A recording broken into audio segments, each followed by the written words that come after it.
They were born minutes apart, mirror images of each other, moving through life as if tethered by an invisible thread. From their first breath, Isla and Ivy Donahue were inseparable. The world saw them as one, a pair, a unit, a mystery wrapped in matching faces. They spoke in the same rhythms, laughed in the same pitch, and even fooled their own mother in childhood games of mistaken identity. But what happens when the reflection shatters? When a harmless game turns into something far worse? On a cold October evening, a simple prank, one they'd pulled 100 times before, took an unexpected turn. Ivy stepped into Isla's world, Isla into Ivy's, and for a while, no one knew the difference. But when the night ended, only one of them was found. Lifeless. Cold. The town of Ashford, North Carolina, woke up to a crime that made no sense. A case where everything was exactly as it should be, until it wasn't. At first, people thought it was a tragic accident. A case of mistaken identity gone too far. But as investigators picked apart the last moments before death, a terrifying question surfaced: was Ivy supposed to die that night, or was she never the intended victim? Stay with us as we unravel a story of deception, obsession, and a plan so meticulously crafted that even blood ties couldn't hold it together.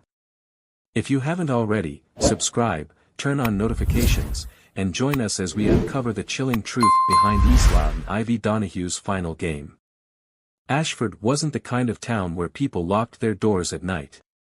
It was quiet, tucked between rolling fields and thick stretches of pine, the kind of place where everyone knew everyone. People left their car keys in the ignition, waved to their neighbors from porches, and trusted the faces they'd grown up with. Nothing ever really changed. That's why when Ivy Donahue's body was found in the shallow creek just outside town, people struggled to make sense of it. A tragedy like this didn't belong in Ashford. And even stranger.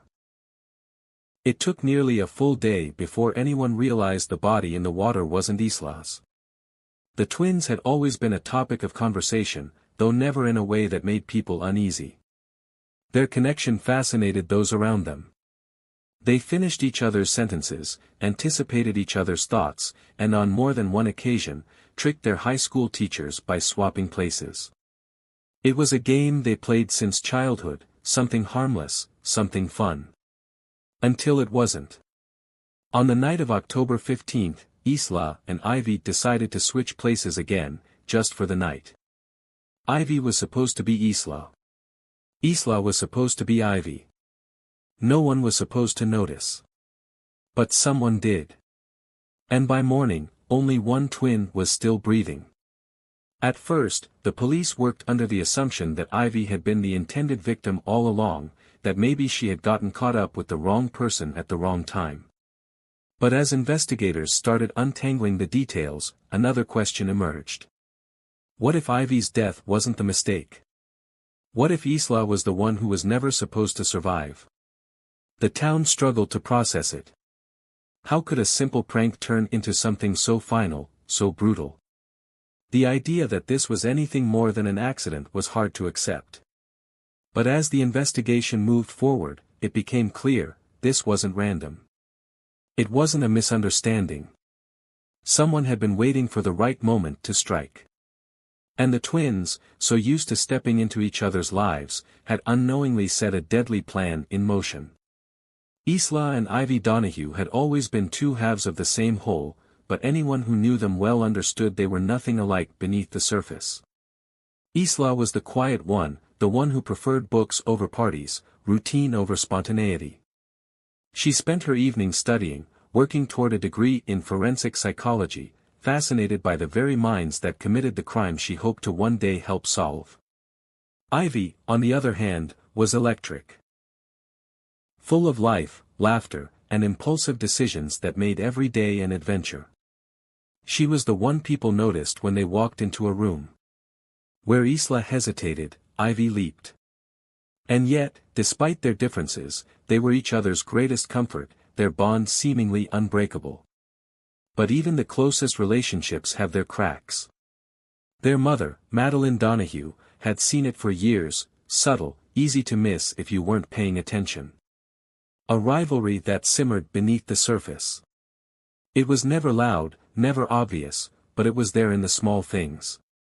In the way Ivy rolled her eyes when Isla corrected her, in the way Isla's jaw tightened whenever Ivy got away with something she never could. Madeline never spoke about it out loud, but she felt it in her bones. One twin would always outshine the other, and one of them knew it. Daniel Mercer had been part of Ivy's world for nearly 2 years. He was handsome, charming, the kind of person who made you feel like the most important person in the room, until you weren't. Beneath the effortless confidence, there was something else. A possessiveness that surfaced when Ivy talked too much about other men, a sharp edge to his words when she didn't text back fast enough. People whispered about his past, about the bar fights and the rumors of an ex-girlfriend who disappeared from town without warning. But Ivy had a way of brushing off concerns, laughing at red flags like they were nothing more than minor inconveniences. And then there was Detective James Holloway, the man who had spent 20 years pulling apart cases that seemed open and shut but never were. He had seen enough in his career to know that nothing was ever as simple as it looked. The moment he was assigned to Ivy Donahue's case, he felt it, that instinct, that gut feeling that told him something wasn't right. A drowning in a shallow creek didn't make sense.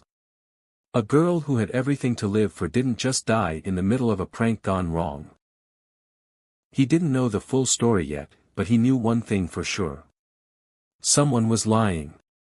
It started off like every other prank they'd pulled before. A harmless switch, just for the weekend. Ivy was the one who suggested it, she always did. Isla hesitated, like she always did. But Ivy could be convincing, and before long, Isla was agreeing to slip into her sister's world for a night. This time, the game had a twist.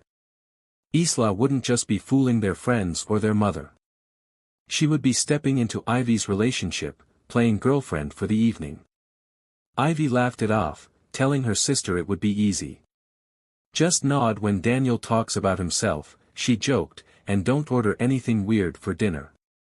Isla wasn't sure she liked the idea, but Ivy had a way of making everything feel like an adventure instead of a bad decision. Besides, it wasn't like Daniel would notice. That Friday night, Ivy walked out of their apartment wearing Isla's sweater, heading off to what should have been Isla's quiet night in. Isla, dressed in Ivy's signature red leather jacket, climbed into Daniel's car and let herself become her sister. At first, Isla thought she was pulling it off. Daniel seemed distracted, distant even, like he had something on his mind. He didn't look at her the way Ivy always claimed he did. He barely touched his drink. The conversation felt off, like he was waiting for her to say something specific, but Isla didn't know what. Every time he stared at her a second too long, her stomach tightened. But she kept playing along, smiling when she was supposed to, nodding when the moment called for it. She told herself it was nothing. Around 10:30 p.m., Isla made an excuse to head home early. Daniel didn't argue. He watched her get into a cab, his expression unreadable. That was the last time anyone saw Ivy alive. The next morning, she didn't come home. Madeline assumed both girls had spent the night at Ivy's place, too wrapped up in their prank to bother checking in. By midday, texts went unanswered. Calls went straight to voicemail. By that evening, the first wave of panic settled in. Something was wrong. The police were called. A missing persons report was filed. But Ivy had vanished before. She was the wild one, the one who changed plans without telling anyone. People weren't worried. Not yet. Then a fisherman found the body. The creek was shallow, not the kind of place where someone should drown. The body was twisted unnaturally against the rocks, the water lapping gently at the edges. She wasn't bloated. Wasn't waterlogged. She hadn't been there long. The bruises along her arms and neck told a story before the coroner ever did. The town held its breath. Isla Donahue was dead. At least, that's what everyone believed. It wasn't until the autopsy that the truth unraveled. The body in the creek wasn't Isla. It was Ivy. The real Isla was nowhere to be found. Detective Holloway had handled plenty of disturbing cases, but this one gnawed at him. Nothing about it made sense. If Isla had been the target, why was Ivy dead? Had the killer figured out the switch too late? Or had someone wanted Ivy gone all along? And then there was Daniel. His reaction to Ivy's death was, off. Not devastated. Not even particularly surprised. He didn't lash out in anger. Didn't cry. He sat in the interrogation room with his hands folded neatly in front of him, answering questions like he was giving directions to the nearest gas station. Holloway had seen grief in all its forms, but this wasn't grief. It was something else. The biggest question remained unanswered. Where was Isla? And did she know, wherever she was, that her sister was already dead? The police worked fast. A young woman was dead, another was missing, and there were too many questions without answers. Detective Holloway had been in this line of work long enough to know that timing was everything. The first 48 hours could make or break a case. And in this case, nothing was adding up.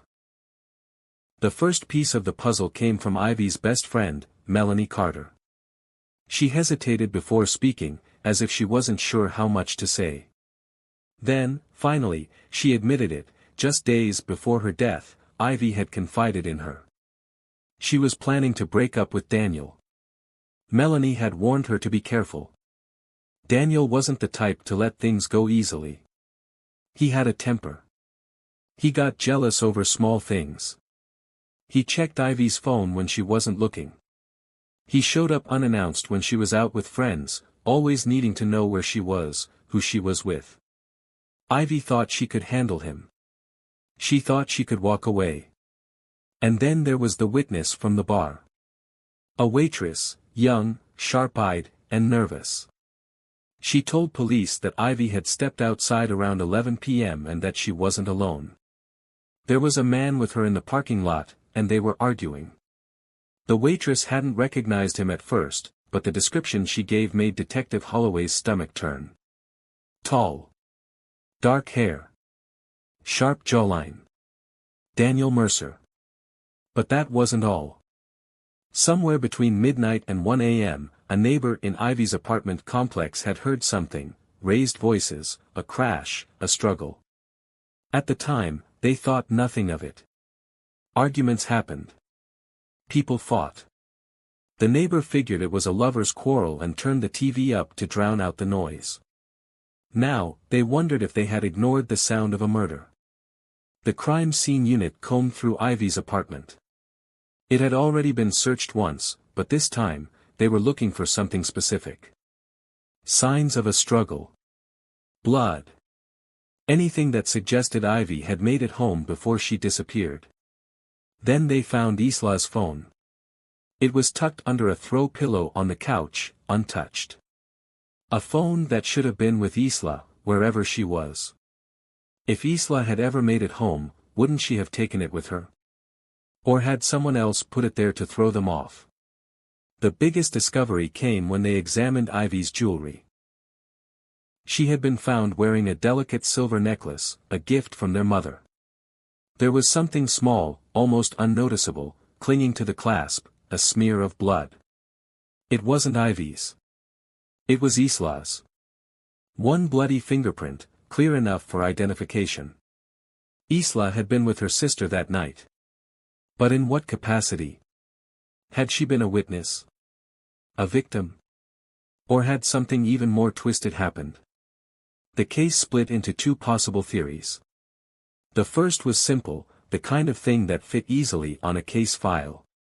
Someone had realized the twins had switched places and had killed Ivy by mistake. Maybe Isla had seen too much. Maybe she had run. Maybe she was hiding out, terrified that whoever had killed her sister was still looking for her. The second theory was harder to stomach. What if Isla had never been the target? What if Ivy had always been marked for death? Had Isla witnessed something that night? Had she fought to save her sister and failed? Was that why her blood was found on Ivy's necklace? Daniel Mercer was their prime suspect. He had the motive, the history, the erratic behavior. But when they brought him in for questioning, his alibi partially checked out. He had been seen on security footage leaving the bar alone just after 11 p.m. If Ivy had been killed sometime between midnight and 1 a.m., where had Daniel been? Had he doubled back? Had he sent someone else to do his dirty work? Then came the biggest twist of all. Ivy had been hiding something else. She wasn't just planning to leave Daniel. She had already moved on. There was another man. Someone new. Someone she had been seeing in secret. Someone who had just become their newest suspect. The case had gripped the town in fear and confusion. A young woman was dead. Another was missing.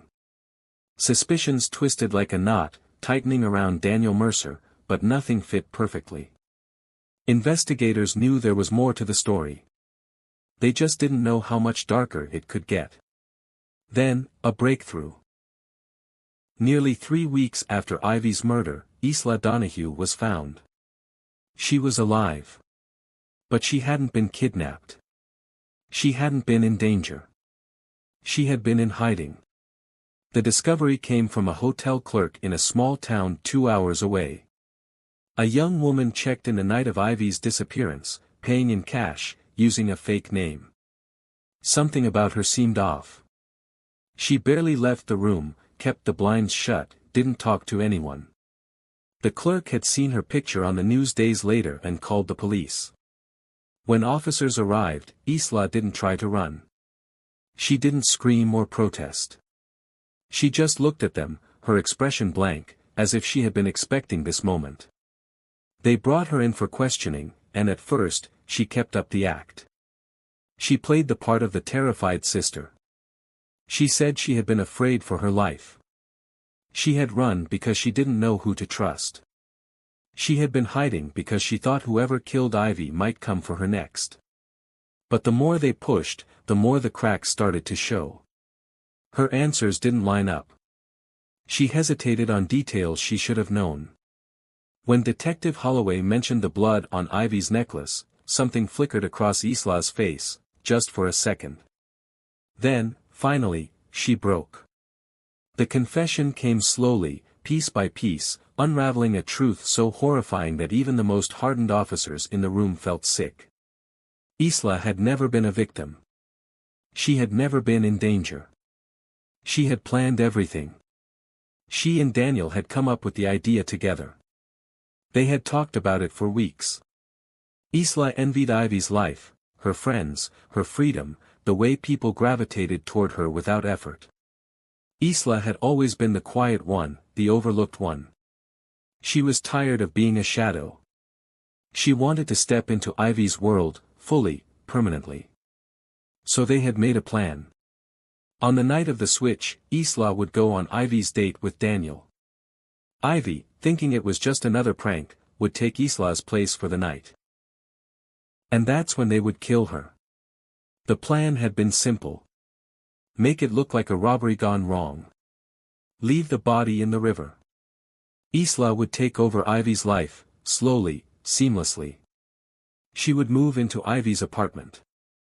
She would be with Daniel openly. She would become the twin that mattered.